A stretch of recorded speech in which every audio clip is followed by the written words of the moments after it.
Today, I'd like to share some of the science on this: a surgical mask and other face coverings. Protective masks have been used in healthcare for many years. But how did all this begin? And how effective are they really? Mask wearing has been practiced for centuries by cultures all over the world for ritual, celebration, and even more. But some of the earliest examples of mask wearing in medicine appeared around the 1600s when physician Charles Delorme created the earliest versions of a hazmat suit, featuring a waxed fabric overcoat, a lengthy cane to examine people without touching them, and a menacing beaked mask that had a surprising intent behind its design. You see, medical professionals at the time believed in the miasmatic cause of illness and disease transmission, or what they would refer to as, quote, bad air. So the enclosed beak mask wasn't to specifically defend against the bad air. It was used to inhale good air by stuffing the beak full of herbs and spices. The practitioner could now sniff the good air in the mask to crowd out the bad air. We may think that this was a long time ago, but the miasmatic theory of disease didn't become obsolete until the 20th century. By this time, the germ theory of disease had fully taken hold, and by the early 1900s, physicians were now beginning to wear preliminary versions of surgical masks with a primary function of protecting the patient from contamination and surgical site infection. It eventually became common practice for healthcare workers to wear masks in the operating room. Though as more hygienic practices have been incorporated into surgical settings, several scientists have sought out to discover whether or not the ritual of wearing a mask in surgery had a high level of effectiveness in preventing infections. Surprisingly, several studies, including a meta-analysis published in 2016 in Cochrane Systematic Review, found that when physicians wore a mask or didn't wear a mask, quote, there was no statistically significant difference in infection rates between the masked and unmasked group in any of the trials, end quote.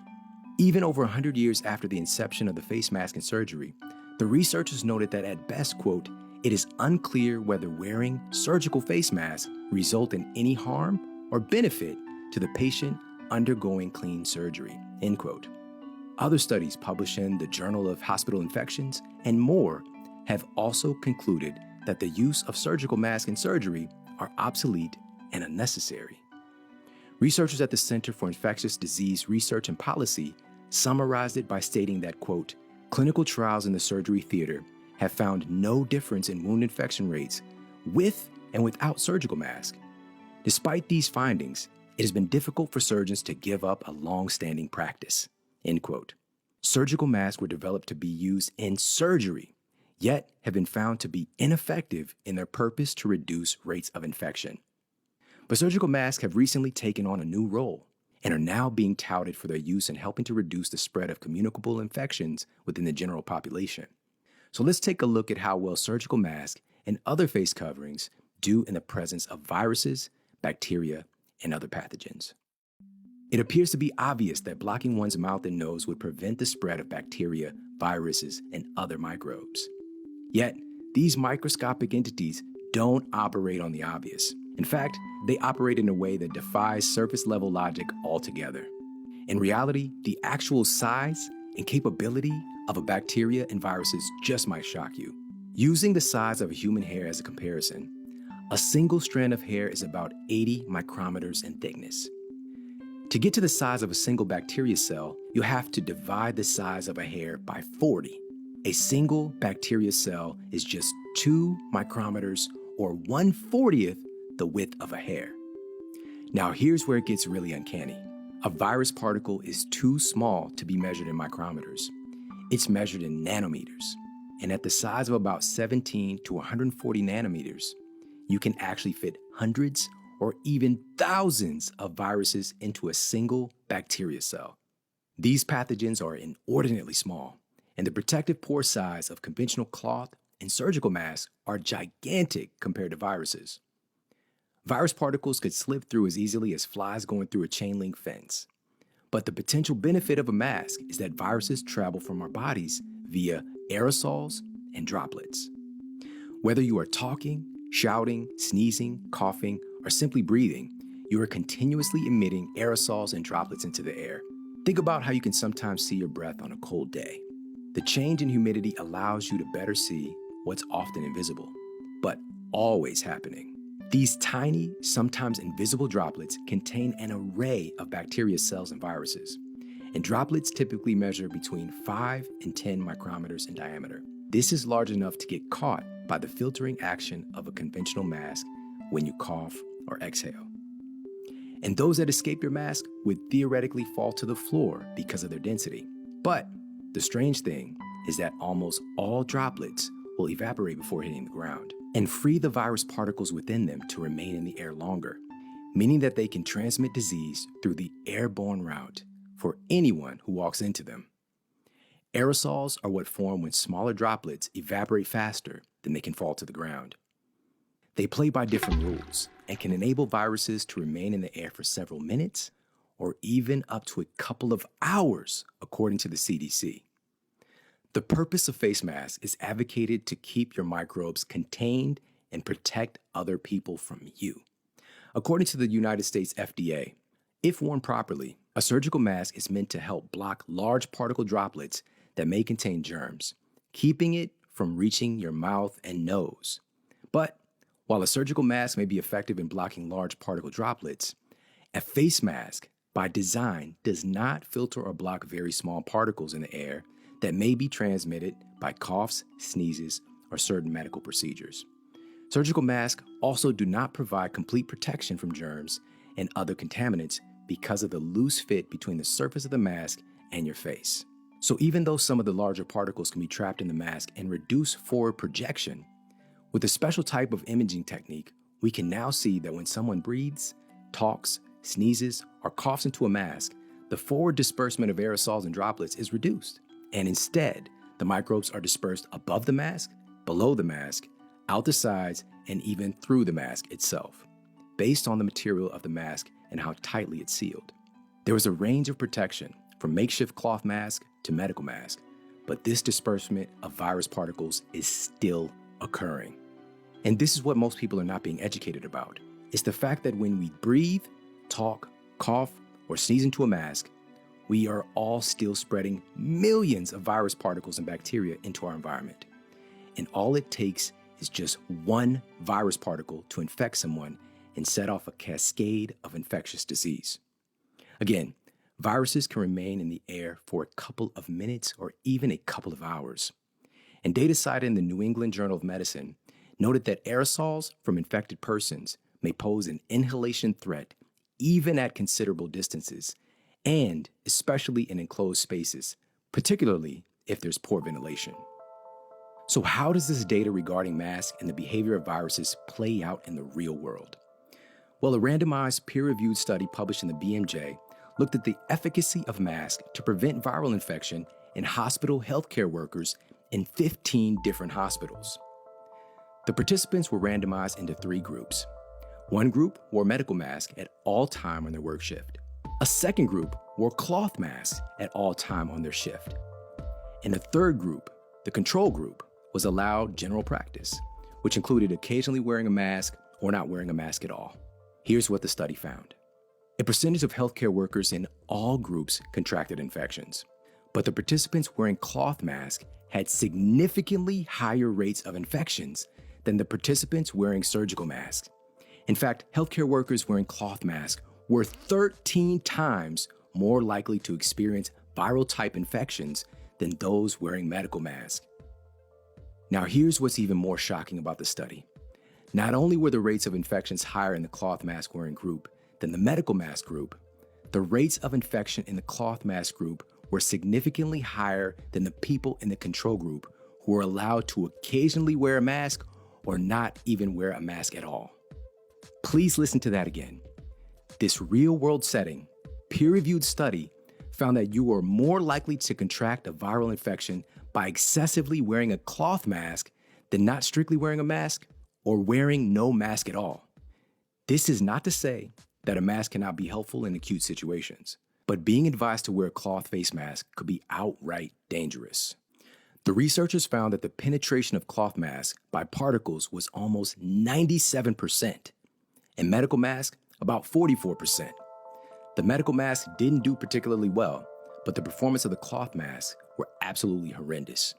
The scientists in the study collected enough data to conclude that the wearing of a cloth mask can potentially increase your risk of getting sick. But the question is, why? The researchers stated that, quote, moisture retention and poor filtration may result in increased risk of infection with cloth masks, and that cloth mask should not be recommended, end quote. The data shows that the cloth mask material actually creates a reservoir for pathogen growth, a wet, trapped environment where your own microbes, as well as pathogens from the environment around you, increasingly stick to the mask and colonize. Where in the natural world, your droplets would be diluted into the air, you are, in essence, creating a wet microhabitat on your face that can make it even better at collecting other people's microbes on it. A 2015 study conducted by scientists at Oxford University found that, quote, the accumulation of moisture during prolonged usage may exacerbate this problem by increasing resistance to airflow. Moisture accumulation is also thought to facilitate the movement of contaminants through the material of the mask itself, end quote.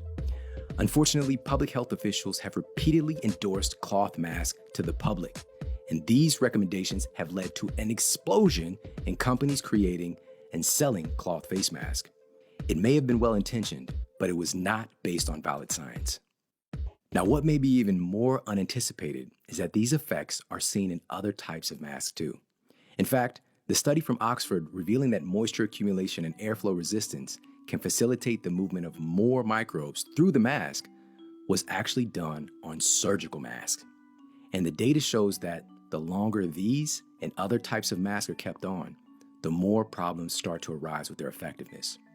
A meta-analysis of 19 randomized controlled trials published in the International Journal of Nursing Studies examined the effectiveness of masks in reducing infections in 8 community settings, 6 healthcare settings, and 5 as source control. The study concluded that, quote, medical masks were not effective and cloth masks were even less effective, end quote. What's even less effective than not effective? That means in the real world, clinical evidence shows that they're worthless and at worst, potentially dangerous. The confusing part for the public is that they see health organizations and news reports that actually recommend cloth masks even above medical masks based off of unrealistic studies where people put on a mask for a minute, cough into a petri dish, and then take the mask off. Then the study's like, see, these masks work great. But that is not how things work in the real world. This should all be a little bit alarming because all most people are hearing is to just wear something. Anything helps. And this idea is based on very rudimentary beliefs about droplets and aerosols. Yes, a mask can reduce the distance of them projecting forward, but they're not suddenly disappearing into a black hole when you cough or breathe into a mask. They're spraying above the mask, below the mask, out of the sides, and even through the mask as well. They're spreading all over your clothes, your face, your hair, and the environment around you. And to top it off, the moisture trap created by encasing your mouth and nose within the mask creates a reservoir for pathogen growth that encourages the movement of microbes through the mask itself. Unfortunately, the push to get new data out to affirm the efficacy of these masks are extremely speculative and engendering a false sense of security in the mask's abilities. One of the most recent studies boasted the headline that surgical masks can reduce the spread of COVID-19 by up to 75%. But if you actually examine the data, you'd find that the courageous study participants tasked with simulating real-life situations were hamsters. Hamsters were injected with COVID-19 and placed into cages in plastic boxes next to another cage of uninfected hamsters. The cages were separated by a hole because, they're simulating human situations, right? In some parts of the study, they put a surgical mask between the hole. Other times, they didn't. These were the conditions in which they came up with the 75% effectiveness figure. The lead researcher in the study said, quote, in our hamster experiment, it shows very clearly that if infected hamsters or humans, especially asymptomatic or symptomatic ones, put on a mask, they actually protect other people. How in the hamster can they say this study shows anything, quote, very clearly? The most troubling part is that countless people, including health professionals, have referenced this study to claim the efficacy of masks to prevent viral infections. While studies, conducted in real-world settings prove otherwise. I should not have to say this, but this study wasn't done in real-world conditions. And I should not have to say that we are, in fact, not hamsters isolated in cages with the hole separating us from each other. But at a time when so many people like to latch on to minutia and totally miss the bigger picture and the science, I have to say it blatantly. Another recent study conducted by researchers at Texas A&M declared that face masks prevented more than 66,000 infections in New York City in less than a month. The lead researcher stated that, quote, by analyzing the pandemic trends without face covering, using the statistical method, and by projecting the trend, we calculated that over 66,000 infections were prevented by using a face mask in a little over 1 month in New York City, end quote. Yet again, if you read into the study, it's a study affirming how droplets and aerosols travel, which we already know, and not a study on mask effectiveness. The claims that the mask prevented 66,000 infections are based on hasty assumptions of universal consistency in mask quality, mask fit, duration of time worn, assumption that the wearers aren't touching their face, that their aerosols and droplets aren't being deflected and sprayed all over their face, hair, clothes, and creating clouds of droplets from above, below, and through the sides of the mask. And it's also assuming that the masks are effective in the first place, which the vast majority of real-world clinical trials we've covered already show that they're not. Their gross estimates also fail to differentiate the effects that shelter-in-place and social distancing mandates had versus wearing a mask in public. In fact, the infection rates were already trending down when the stay-at-home mandates were in place. And this study suddenly gives unsubstantiated credit to face masks. The assumption of universal conditions is not how science works, and it's not how viruses work in the real world. The lead researcher in the study stated that, quote, our work also highlights that sound science is essential in decision-making for the current and future public health pandemics, end quote. If this is sound science, we're all going to need to get our ears checked. Because herein lies the problem in the real world. Inaccurate, speculative research like this is determining decision-making for the current and future public health issues. There are more holes in their theories than a fresh pair of Crocs. Yet, once it's embedded into the minds of the public, false assumptions and bad science begin to spread like wildfire. Now let's look at the effectiveness of the most prestigious type of mask and how it stacks up against the surgical mask. Remembering that virus particles generally range from 17 to 140 nanometers, the American Chemical Society has noted that the N95 mask filters about 85% of particles smaller than 300 nanometers. Yes, most viruses are much smaller than that, and no, it's not always effective. But going back to our science on aerosols and droplets, it's likely doing a better job at reducing viral spread than other masks, at least. But let's take a look at the boots on the ground data. A 2017 study conducted by Chinese researchers found that targeted, intermittent use of N95 respirators while doing high-risk procedures or caring for patients with known respiratory illness actually caused higher rates of viral infections in healthcare workers wearing the N95 mask than those wearing surgical masks. And even more surprising is that participants wearing the N95 mask had higher rates of infections than the control group who were not required to wear either type of mask. Wait, what? N95 respirators are supposed to be the gold standard. How on earth can they be outperformed by casual wearing or not wearing of masks seen in the control group? That didn't look too good on paper for the researchers. So they had another group who had to constantly wear the N95 mask for their entire shift. And lo and behold, it did outperform the surgical mask in the control group. The researchers now found a lower rate of droplet-related infections. However, the protection from confirmed influenza virus was not statistically significant. We could reasonably say there's mixed results here. So let's take a look at some of the other studies. In a randomized controlled trial of 446 nurses in emergency departments, medical units, and pediatric units, approximately half of the nurses were assigned to wear a surgical mask, and the other half were assigned to wear a fit-tested N95 respirator to study their effectiveness against the influenza virus. The 2.5-month study published in the Journal of the American Medical Association revealed that 23.6% of the nurses in the surgical mask group contracted the virus, while 22.9% of the N95 mask group contracted the virus. The effectiveness was almost identical. It's still not faring too well for the highly touted N95 mask, so let's look at more. In a meta-analysis published in the Canadian Medical Association Journal that included 6 clinical studies and 23 surrogate exposure studies, the scientists found no significant difference between the N95 respirators and surgical masks in associated risk of laboratory-confirmed respiratory infection or influenza-like illness. These are real-world examples of how effective these masks actually are. Not speculating, not making gross assumptions. This is how things work in reality. Even the very best mask doesn't consistently outperform the most useless mask because the entire premise of a mask is ignoring the nature of how pathogens actually spread throughout the environment. If this isn't alarming enough, there's another major issue that you need to know about. In the study that actually found some benefit in the N95 mask versus surgical mask, the healthcare workers were not allowed to take them off for their entire shift. But the data shows that, as with cloth masks, the longer they're kept on, the more problems start to arise. A peer-reviewed study published in 2004 fitted patients with N95 masks and monitored the physiological impact the mask had on their bodies.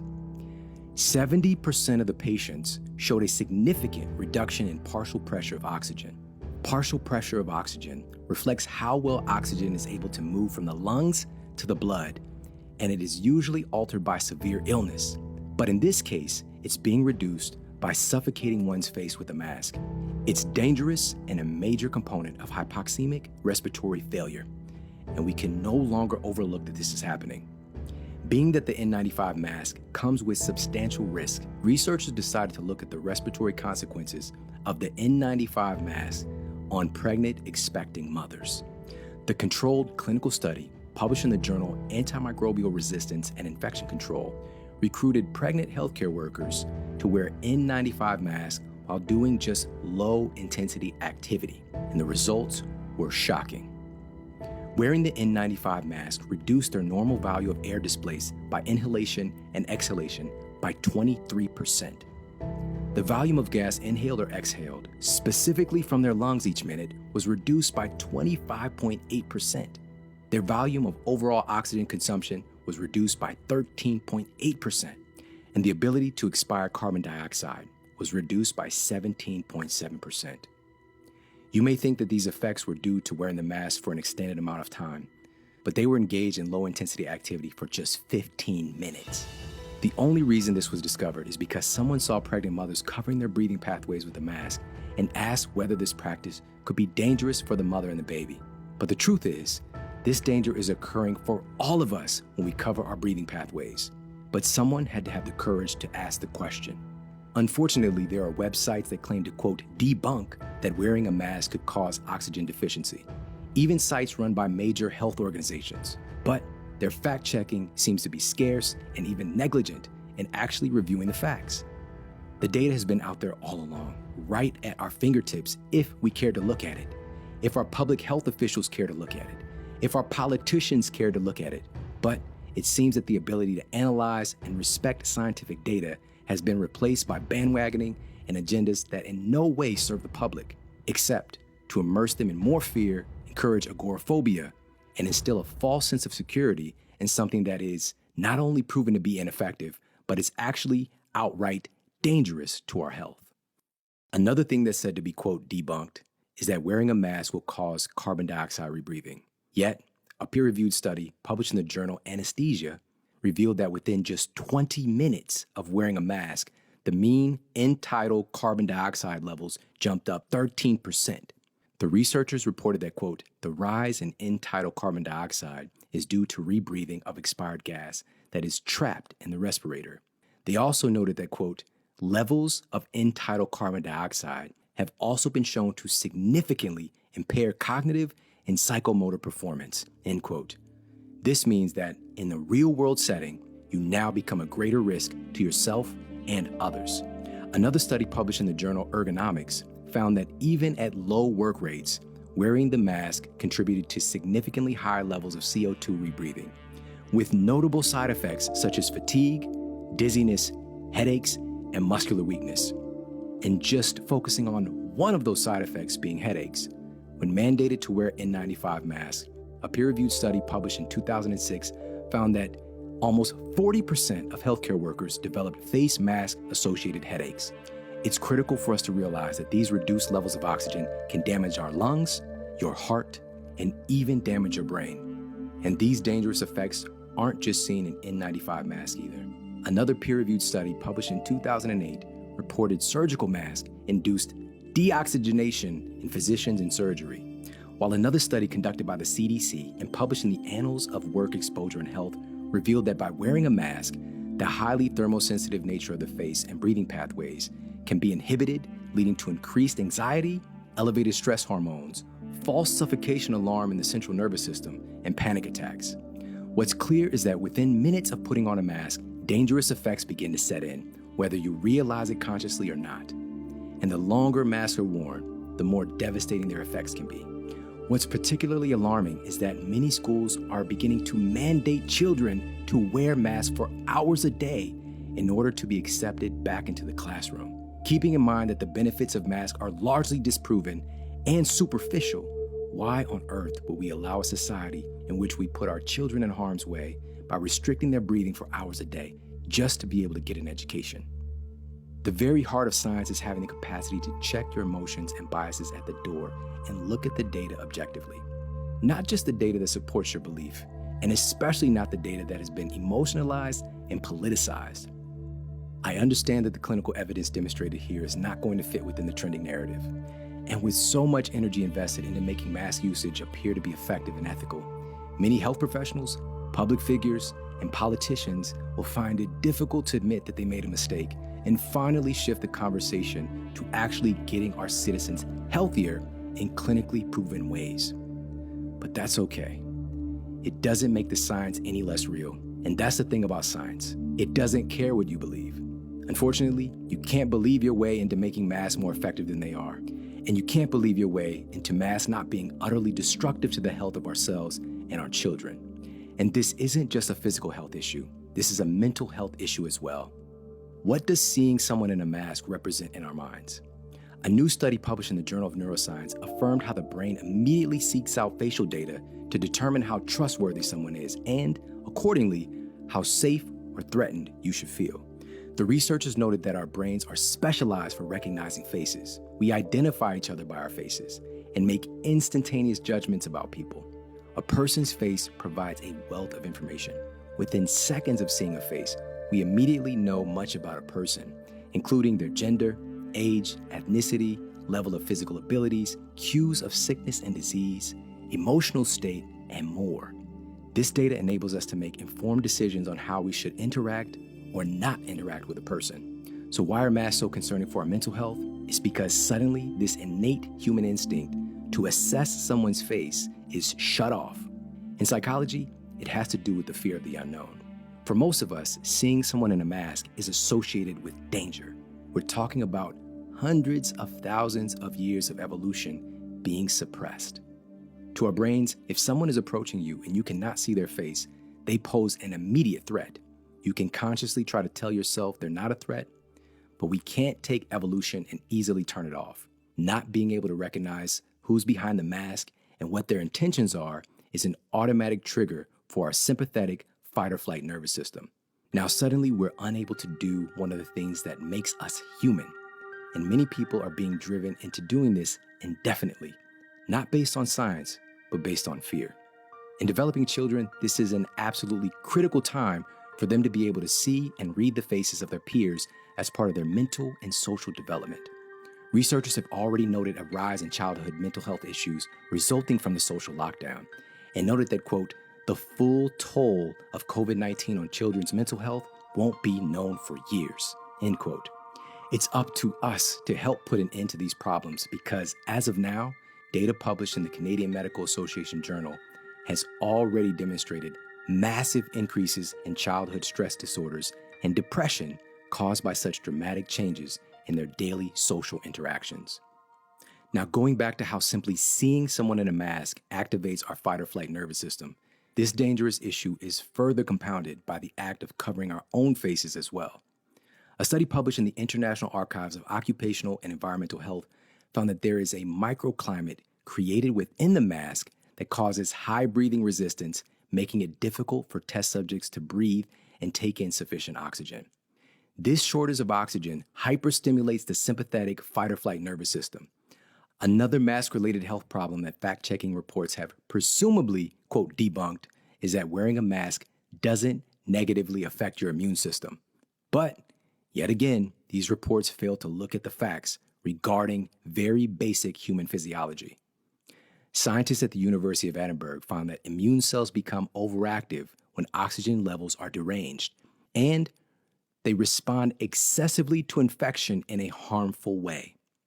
A study published in the Journal of Evolutionary Biology found that hyperactivity of the fight-or-flight nervous system does increase immune gene expression, but it does not increase in a way that helps to fight infection. The scientists noted that abnormal stress, like what's caused by self-suffocation from a mask, is not an adaptive immune response.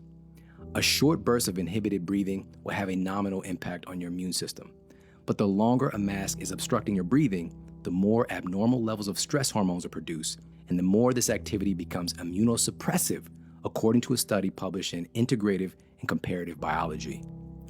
At this point, you're probably wondering, how do ideas like mandated mask wearing catch on, even though they're inordinately false and even damaging to the public's health? Well, part of it is the status quo, the idea that, quote, this is what we've always done. As we discussed earlier, face masks have been used in medicine for several decades, even though they've been repeatedly proven to be ineffective. It's become integrated into the culture. As we shared at the beginning of this video, researchers at the Center for Infectious Disease Research and Policy summarize it by stating that, quote, clinical trials in the surgery theater have found no difference in infection rates with and without surgical masks. Despite these findings, it has been difficult for surgeons to give up the long-standing practice. If the trusted authorities believe in a thing that's untrue, the public has almost no chance to believe otherwise. Some people think, of course masks work. Why do you think doctors wear them? When in reality, it's based on ritual and not on science. Another reason false ideas catch on is that rituals tend to create cognitive biases. A cognitive bias is a systematic tendency that leads our thinking away from rational judgment, even when presented with proof that what we believe to be true is not actually true. We become so ingrained in our belief that anything that doesn't fit our model of perception is often belittled, fought against, or ignored altogether. Our minds tend to work like a puzzle. If we come in contact with a new piece of data that fits, we add it to the puzzle. If the data doesn't fit, we tend to discard it and throw it away. This puzzle picture we're creating works at lightning speed, and we normally don't realize it's happening. In the case of something highly emotionalized like mask wearing, something called a self-serving bias gets ramped up 1,000 times higher. A self-serving bias is a tendency to focus only on information that enhances the belief that we are right and rejects any information that we believe is incorrect.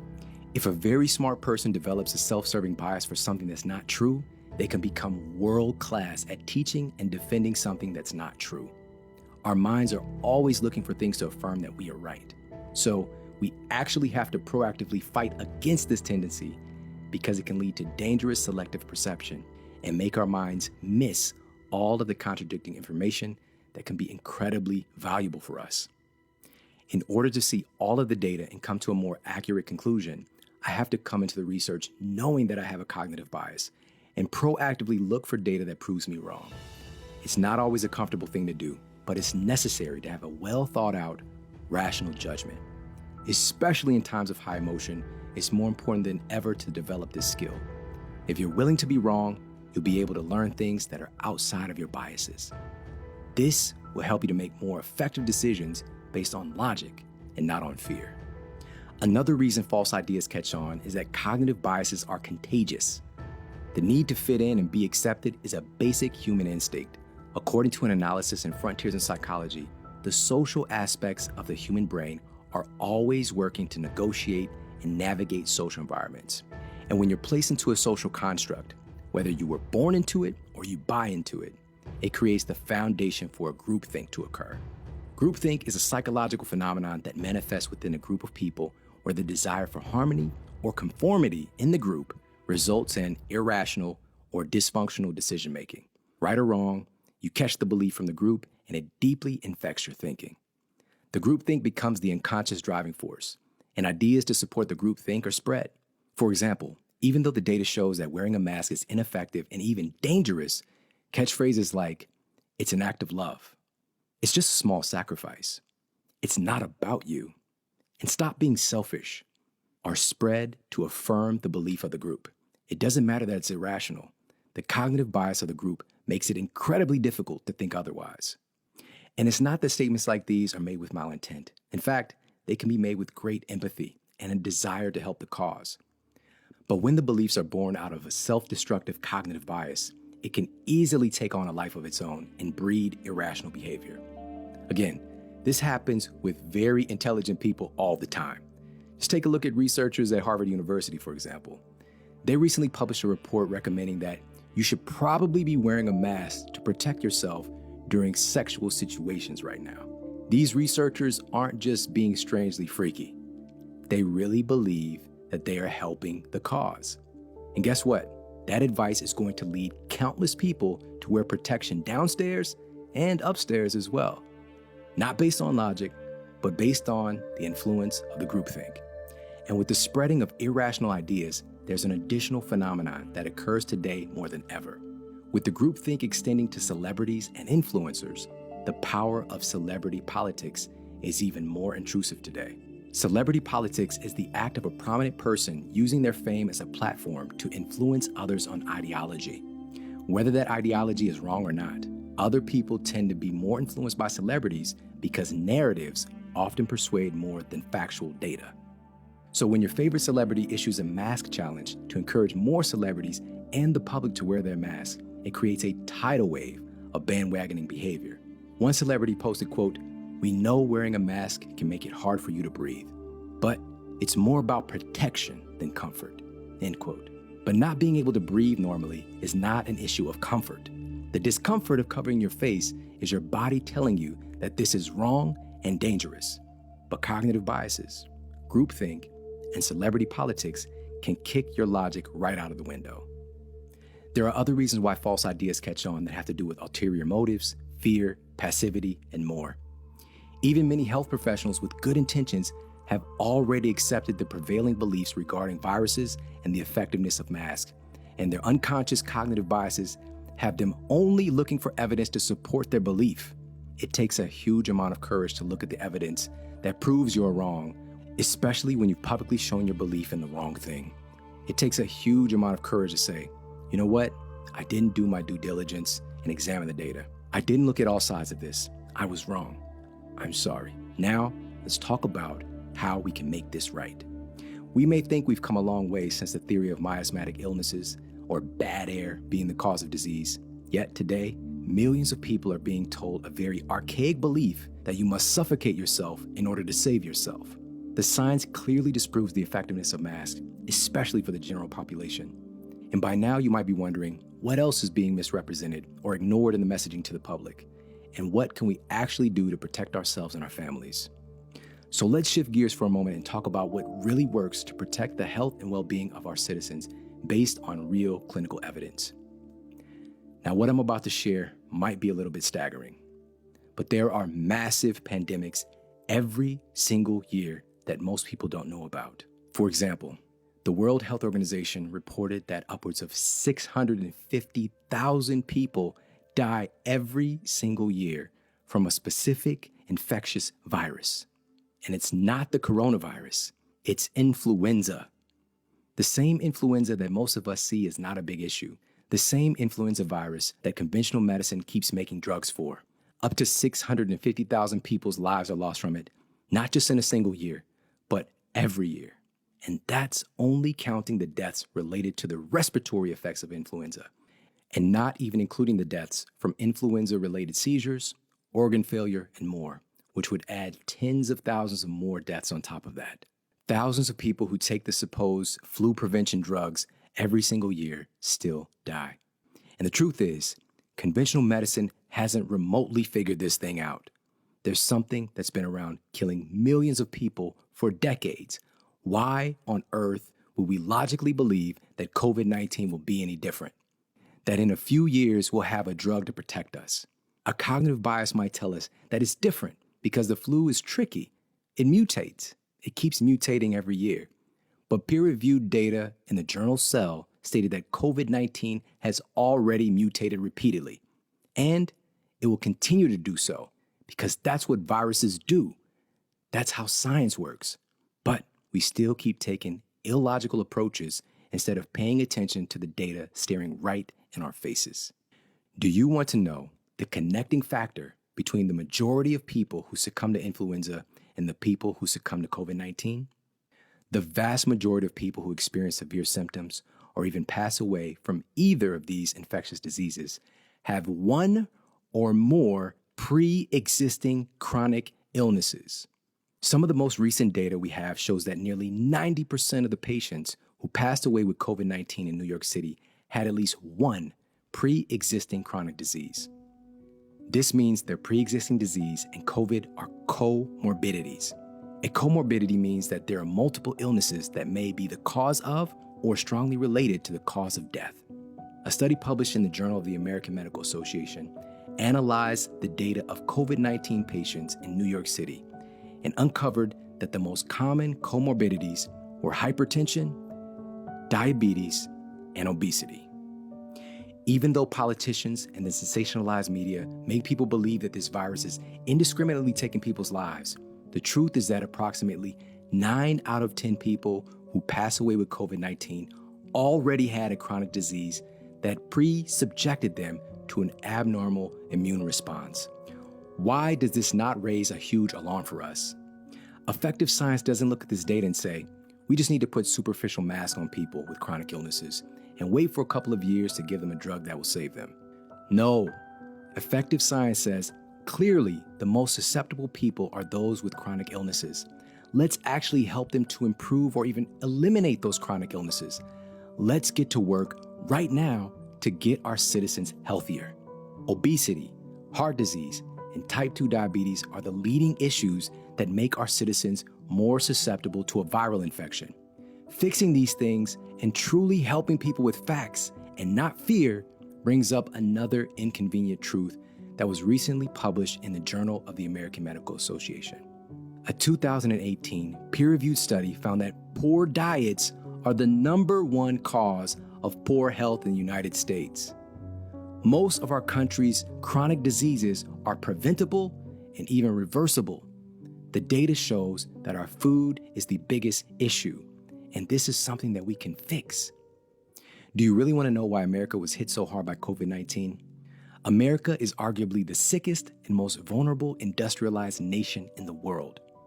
According to a recent CIA report, America has the highest rate of obesity of any nation with more than 40 million people. Right now, the United States has almost 200 million people who are either overweight or obese.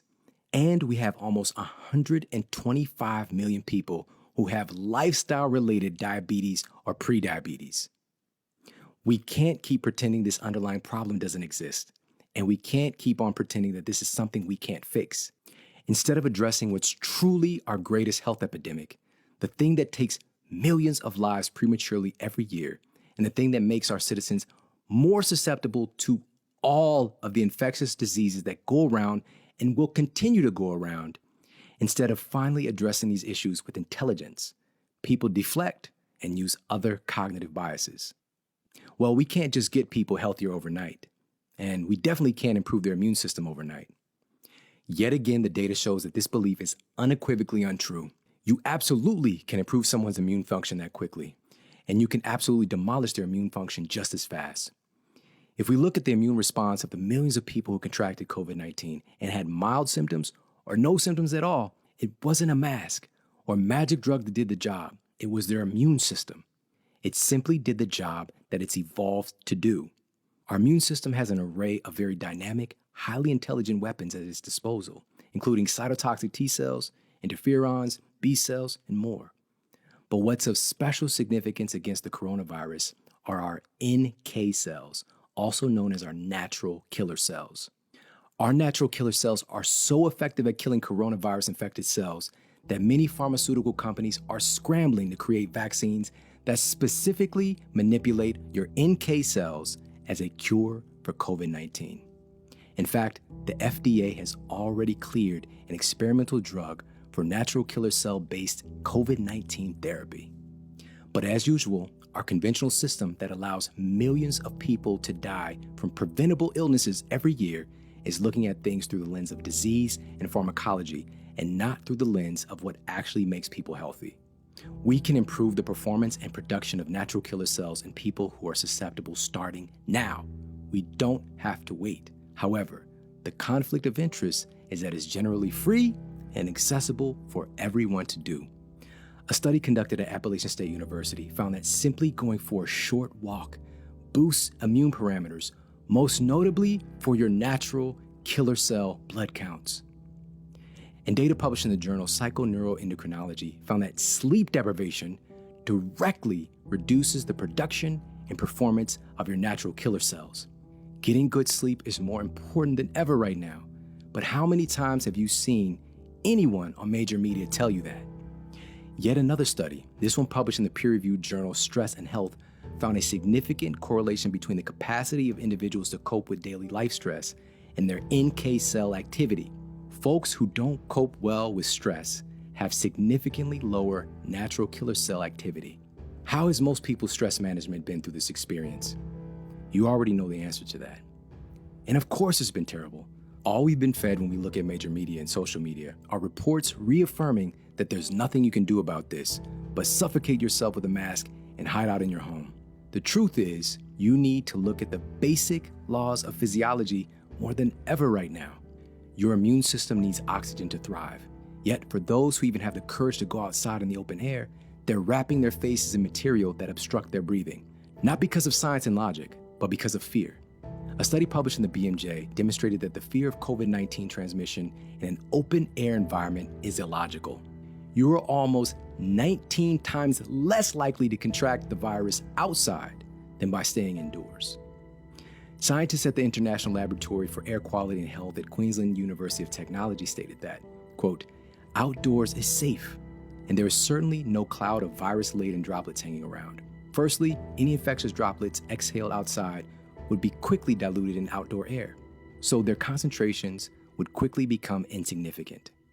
In addition, the stability of the virus outside is significantly shorter than inside, so going outside is not a problem. It's safe to go for a walk and jog and not worry about the virus in the air," end quote. Going outside in the fresh air with a mask on is like, well, going outside in the fresh air with a mask on. It's not one of the shining moments of human advancement, but we can smarten up right now and stop acting like aliens on our own planet. Your immune system also needs the right nutrition to thrive. Your immune system, the thing that actually kills coronavirus, influenza, and every other pathogen that you come in contact with, guess what it's made of? It's made of the food that you eat. Every cell in your body, including your immune cells, are literally made from the food that you eat and the water that you drink. Yet you'd be hard-pressed to find an immunologist who's well-educated on nutrition, even though food is literally what makes your immune system. But that goes for every other field in conventional medicine. Being that your heart is made out of the food that you eat, you think that cardiologists receive a sufficient education in nutrition, but they hardly receive any at all. Can you start to see what's wrong with this picture and why heart disease is the #1 killer in this country every single year? Right now, make sure to eat plenty of real food and make sure to get in an array of micronutrients and omega-3 fatty acids. A study published in the Journal of Leukocyte Biology found omega-3s appear to enhance the function of humoral immune cells that are responsible for your body remembering a virus and building up a long-term resistance to it. Your immune system also needs sleep to thrive. During sleep, your immune system works to replenish immune cells and repair your immune-related organs. Research conducted by scientists at the Mayo Clinic found that people who don't get quality sleep or get enough sleep are far more likely to get sick after being exposed to a virus. Even though the vast majority of people who experience severe symptoms or even lost their life with COVID-19 infections had one or more pre-existing chronic diseases, another common deflection point is that perfectly healthy people die from it too. Unfortunately, this is true. but we look at it in a way that disempowers us. First, it causes us to justify the deaths of the other 90% of people who weren't, quote, perfectly healthy. It's like 18 people with chronic diseases are drowning, and 2 people without chronic diseases drown along with them. When their lives are lost, we say, 2 of those people were perfectly healthy. But in reality, all 20 could have been saved if we were doing the right thing to help them. Second, it doesn't matter how healthy someone appears to be. If you're sleep deprived, nutrient deficient, or excessively stressed, any of these things can increase your incidence of infection, increase the duration of illness, and increase the severity of an illness as well. None of us are immune from the basic laws of human physiology. For example, though it seems invisible, excess stress can be absolutely devastating to your immune system. Data reported in the Journal of the American Medical Association Internal Medicine reported that upwards of 80% of physician visits are for stress-related illnesses. While in another study published by the American Academy of Sleep Medicine, researchers affirmed that just one night of sleep deprivation can derange the immune system and increase your likelihood of infection. We have basic human needs that must be met, and this is our opportunity to help our communities to get educated to effectively meet them. What if every message to wear a mask was replaced with, or even coupled with, advice from health officials to help to reduce stress? Why stress management is essential in reducing your risk of infection, and provide some clinically proven stress management practices for everyone. What if every message to wear a mask was coupled with advice from health officials to make sure you're getting enough sleep right now? Why sleep is essential in reducing your risk of serious infection, and provide some simple, actionable steps that people can use to make it happen. With the motivation people have had to stay safe, we could have revolutionized our society by now. But that's not what we did. And that's why it's up to us to make this message go viral. When we hear a story like the origins of the beaked medical mask, we tend to think that it was so primitive and that we all have it figured out now. But every single day, we have new discoveries in science that have overturned long-held beliefs that were simply not true, unsubstantiated, and even outright dangerous. Arthur Schopenhauer stated that all truth passes through 3 stages. First, it's ridiculed. Second, it's violently opposed.